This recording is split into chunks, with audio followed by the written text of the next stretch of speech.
大家好，我係阿朱。投資銀行係個神秘嘅行業，有唔少大學生想入投行。阿朱以前係其中一個。當時我唔係好明白 iBank 做咩，但係既然佢叫 iMat，就自然覺得佢應該幾勁，因為當年有 iTunes、iPod，然後仲出埋 iPhone，咁樣俾個名呃一呃就入咗行10幾年。今日阿朱就會透露投資銀行嘅真面目，係咪所有做金融嘅都好似阿朱咁係財進？Investment banker 賺幾多錢？佢哋嘅生活係點嘅呢？出去蒲嗰時，啲女士知道你喺投行做，係咪就會送上門？仲有呢個行業唔想俾人知道嘅秘密，加埋我見過有趣嘅事件，例如點解喺2009年匯豐跌到30蚊，令到清姐喺電視度喊，同埋如果聽完之後你有興趣入呢個行業嘅話，可以點做？今日我就會分享呢啲嘢。如果你鍾意聽阿朱講故仔嘅話，記住撳 like 同埋 subscribe，我嚟 show 你嘅 support。OK，咁我哋開始啦。首先就講啲悶啲嘅嘢，跟住先講啲 juicy 啲嘅。第一就講 investment banker 賺幾多錢。如果你係新加入呢個行業，由最低級開始做，即係由 analyst 級開始，睇下你 join 邊個部門，工作嘅責任可以係喺 trading floor 幫人買咖啡同埋買 lunch。如果唔好彩嘅話，可以係做 pitch book 做到凌晨2點。呢啲就係 analyst 嘅責任。做啲咁嘅工作，佢哋有幾多人工呢？個 range 就係5至7萬港幣一個月。美國嘅投資銀行，例如 Goldman、Morgan Stanley，佢哋有米，所以就會俾多啲錢，接近7萬。第2、3線嘅投行就接近5萬多啲。呢個係 base salary，即係每個月嘅人工。而去到年尾就有個 bonus，個花紅係 suppose depend on 個生意做成點，但係 analyst 咁 junior，佢哋唔會影響到個生意，所以一般 set 死派6至到12個月嘅 bonus，令到啲後生員工唔會走。因為大家都唔想自己做到凌晨2點，啲無聊嘢梗係留返俾啲後生仔做啦。成條數點計呢？一個月嘅人工，我哋攞個 average 嘅話就6萬蚊，咁即係1年72萬港幣。個 bonus，let's say 係9個月，即係代表54萬。兩個加埋1年嘅人工多過120萬港幣。呢個係 fresh grad 啱啱畢業嘅人工，真係唔錯。錢就唔錯，但係個人時間呢，就真係剩返唔係好多。尤其是做 investment banking 部門嘅 investment banker，所以一有時間唔使返工，有返啲 personal time，呢啲後生嘅 banker 就會發癲。你喺蘭桂見到啲後生嘅人着住西裝戴 cufflink，不停咁賣香檳，呢啲通常係 banker。有啲做投行嘅人過咗10幾年，仲係過啲咁嘅生活。例如我舊同事，由畢業做到而家40歲，佢仲係會每個月 COVID 之前飛去台灣玩，間零鐘又會上大陸。weekday 又落蘭桂，咁又唔怪得佢嘅，因為投資銀行係一個關係嘅生意，所以落 club social 一下係好正常。如果唔係點揾到生意？至少我咁樣同阿朱媽講啦。所以阿朱後生嗰時都會成日去呢啲地方，例如禮拜5、禮拜6，有時禮拜3。不過我唔係咁樣識阿朱媽嘅，佢係一個正經嘅女仔。我哋係喺銅鑼灣嘅劈場識嘅。跟住答返之前嘅問題。係咪所有喺金融做嘅人都係財進嚟嘅呢？個答案就唔係。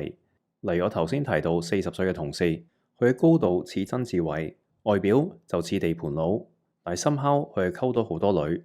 同一時間喺香港、台灣、大陸都可以有女朋友，所以喺投行做可能真係有啲幫助。咁入行之後做咗3年 analyst，跟住就會 promote 成為 associate，個人工會升5成至到 double。變到大概10萬蚊一個月，然後 bonus 一樣6至12個月，所以 total 1年就賺100幾至到200萬，跟住再過多幾年就升 VP，然後到 director， 即係阿朱走之前個 title， 然後最高級就升 MD， 去到 managing director 嘅 level， 一年嘅花紅會係100萬美金以上。你可能諗緊點解投資銀行嘅人賺咁多錢？呢個問題我都問過自己好多次。究竟我份工係咪真係咁難做 ，deserve 咁多錢？我又唔覺得係，每一日做嘅嘢都一樣嘅，唔係特別用腦，唔係特別 challenging。同埋當你 promote 到夠 senior 嚟去到 director， 工作嘅時間會變 flexible 咗，唔會再好似 junior 咁做到成隻狗。我有個 director 嘅朋友喺間歐資投行做，返工時間係9點至5點。佢個人對個市場係冇乜興趣，但係咁樣都可以升到 director， 揸架法拉利。有 AE 嘅黑卡，仲有好多雌性朋友。我諗點解投資銀行嘅人賺咁多錢？個答案最終係因為咁好彩，我哋做嘅生意係 involve 啲大嘅數目，例如幫一間公司上市做 IPO，籌嘅錢細嘅話至少100球美金，個 deal 大嘅話可以大10倍，1 billion 美金。跟住呢單生意即係幫人哋上市就抽5% 嘅 fee，1B 美金5%，咁就50球美金嘅 revenue。一單生意賺50球美金喎，有幾多第啲行業可以賺咁多錢呢？同樣做市場部門嘅 investment banker，例如對機構投資者嘅 sales， 一個機構投資者簡單 manage 1 billion， 咁一個 sales 睇幾十個客，每年收到 let's say 10 billion 嘅股票 order， 個 commission 就收 0.1%， 咁10B 乘0.001， 即係每年有10球美金嘅 revenue。講緊一個 sales generate 10球美金嘅 revenue， 然後喺市場部門做 trader 嘅。佢哋 manage 嘅錢會係幾十球美金至到幾百球。Let's say 佢係管理100球美金嘅簿，一年攞10% 回報，咁我賺10球。所以可能係咁好彩，投資銀行份工佢 deal with 嘅數目係好大，員工可以幫間銀行賺好多錢。咁賺完之後，間銀行分翻少少俾啲員工，已經令到佢哋嘅人工好高。但其實投行做嘅嘢係咪好困難呢？我覺得唔係，最難係入呢個行業啫。跟住開始講啲 juicy 啲嘅嘢啦，係咪所有喺投資銀行做嘅人都係股神呢？咁就唔係，因為投行分咗好多部門，有啲部門嘅人根本唔會掂到二手市場嘅股票，例如做 M&A、IPO 嘅 investment banker， 佢哋嘅工作係幫公司上市同埋做 merger and acquisition， 即係購買第二啲公司。當然佢哋要知道乜嘢係股票，乜嘢係債券，但係實質操作佢哋就好少接觸。佢哋嘅工作就係同大機構嘅 CEO 打好關係，所以將來有咩投資或者融資嘅活動，會揾佢哋間 investment bank 嚟做生意。同樣喺市場部門做 sales 嘅 investment banker， 佢哋嘅工作係打好同機構投資者嘅關係，即係 buy side 嗰邊嘅 portfolio manager 基金管理員同埋 buy side 嘅 traders， 所以啲 sales 就會用公司俾佢嘅卡帶啲客出去飲酒食飯，總之氹得佢哋開心就得㗎啦。如果佢哋識玩嘅話，個 sales 可能會自己開間酒吧、餐廳或者食間 lounge， 然後就喺自己地方 entertain 個客，俾錢就梗係公司找數，咁就變咗個 sales 又開心啦，因為佢酒吧多咗生意，個客又開心，有人陪佢飲酒，間公司又開心，因為跟住一日個客就 send 翻啲大嘅 order， 我嚟俾佣金個投行。而個 sales 對市場有咩睇法，佢對股市係咪有深入嘅研究就唔重要。就算做 trader 嘅，唔係所有交易股票，喺投行做 trader 有分好多款，有一部分係專睇股票，有啲係專睇債券，一啲睇外匯，一啲睇商品。Within 股票嘅 trader， 有啲係淨係 trade 期貨，另一啲就 focus 喺期權或者窩輪，另一啲咧就做 arbitrage。所以淨係睇股票嘅 trader， 其實只係佔個投行嘅一個小部分。跟住仲有分析員 research analyst。佢哋主要做 fundamental analysis， 研究上市公司嘅基本面值唔值得投資，個 time frame 就會長啲，通常係1年以上。所以見到就算喺投資銀行裏面做 fund office， 其實有好多 investment bankers 同股票嘅二手市場唔會接觸，更加係冇 trading 嘅經驗，因為佢哋工作忙，個 focus 去咗第二度，令到可能你對交易嘅知識仲高過佢哋。跟住講下係咪要有投行嘅經驗先至可以喺股市賺到錢呢？呢方面我就覺得唔係，喺投行做過係有佢嘅好處。首先會幫你打好個基礎，令到你對每一個 asset class 同埋個經濟有個 basic 嘅 understanding。而第二更加重要嘅呢，就係你知道個市場嘅玩家係咩人，你見過大嘅機構投資者，即係真係喐到市場嗰啲投資者，佢哋係點樣諗嘢，幾時行動，所謂大戶思維。呢個就係喺投行做過嘅好處，但係了解咗呢啲嘢之後，其實一般人都可以學識 trading， 佢哋仲會更加容易賺錢添，因為個資金細，所以可以容易咁出入市。但係同時喺投行做係有佢嘅優勢，呢個優勢就有時會收到風，點都有少少噶啦，就算唔係特登，都會有時收到啲所謂內幕消息。嗱，講清楚先，我講緊嘅唔係犯法嗰啲內幕消息。喺投資銀行裏面，有啲部門，例如做 M&A 嘅 investment banker， 係會有呢啲內幕消息，例如邊間公司準備購買邊間。但係如果用呢啲內幕消息我嚟 trade，我嚟投資然後賺錢呢，咁做係犯法嘅，而俾人捉到係要坐監。所以我同埋身邊嘅人唔會咁做。我講緊嘅收風係啲灰色啲嘅地帶，例如有時湊機構投資者嘅 sales 見到個客上個禮拜狂買一隻股票，咁去到禮拜五 Happy Hour 嗰時問下第二啲人點睇。咁雖然佢冇直接咁透露係邊個客買緊呢隻股票，但係佢咁問得，佢講低隻股票出嚟，咁第二啲人就會深入啲研究呢間公司，然後可能發現投資嘅機會，或者從個 price action 度睇到有機構投資者儲緊貨。另外一個位會收到風呢，就係通過啲分析師 research analyst，咁佢哋嘅工作就係做研究啲上市公司㗎嘛。同時呢，佢哋會同上市公司嘅管理層啲 CEO、CFO 會有時通電話，有時食 lunch。咁你想像下喺啲細 event 度，有時係 lunch，有時係晚飯，飲咗幾杯酒之後，上市公司嘅 CEO 會唔會講錯嘢呢？即係透露咗啲唔係公開嘅知識出去呢？或者就算佢哋好清醒，答問題嗰時好小心，但係就算答嘅語氣有啲分別，人哋都可能讀到啲嘢出嚟。例如個分析員問個 CEO 呢排生意點啊？個 CEO 好興奮一答幾好，同埋好頹咁答幾好啦。其實喺個語氣方面已經透露咗唔少，所以喺投行做呢係有呢啲優勢嘅。然後我喺呢個行業做咗10幾年，跟住就分享啲有趣嘅嘢啦。阿朱令過唔少女仔喊，但係冇諗過清姐會係其中一個。大家記唔記得喺09年匯豐有日跌到30蚊，跟住清姐傷心到喺直播喊咗出嚟。究竟嗰日發生咗咩事呢？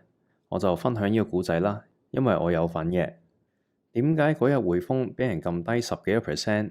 係咪有大嘅機構投資者喺背後控制隻股票呢？其實個事件發生因為有幾樣唔好彩嘅事。當時09年3月個市場嘅狀況同而家差好遠。環球股市由07年開始跌，跌到09年3月呢，標普500指數係跌咗超過一半，成個市場係充滿麻木同埋恐慌。去到09年初個市場好似 stabilize 咗，唔再跌啦。點知去到3月，佢又跌穿之前嘅低位。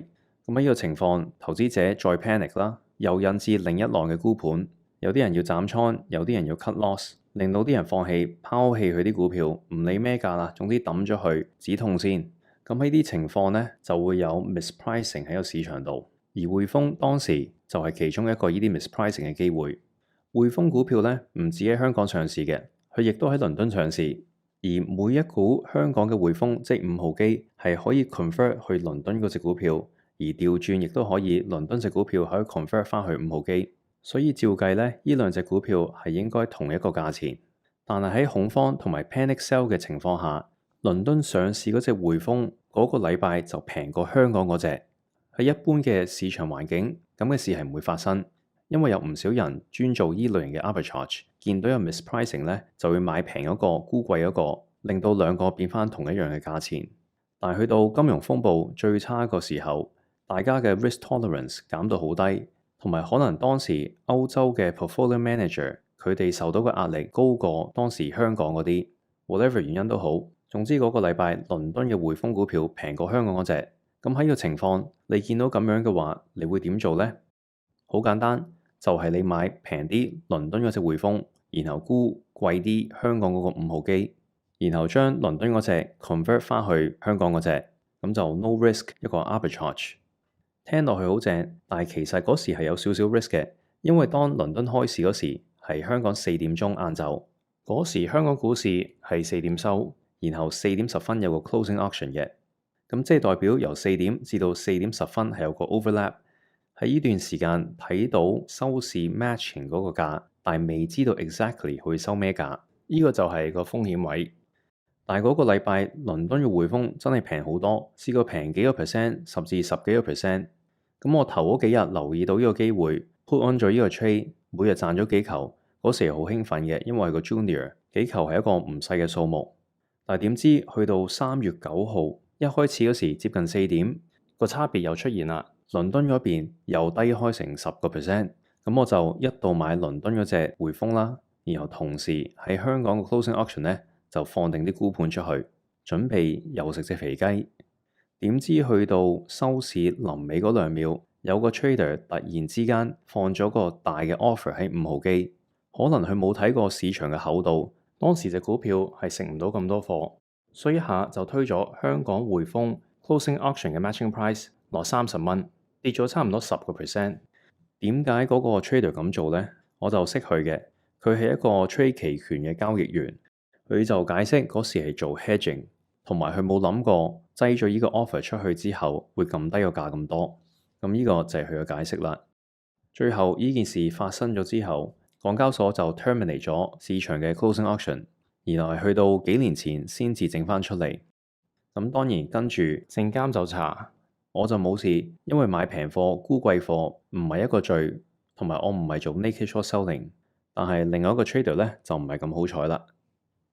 如果你聽到呢度仲係對 investment banking 有興趣嘅話，想畢咗業之後 join 或者已經做緊嘢，希望可以轉行，咁應該點做呢？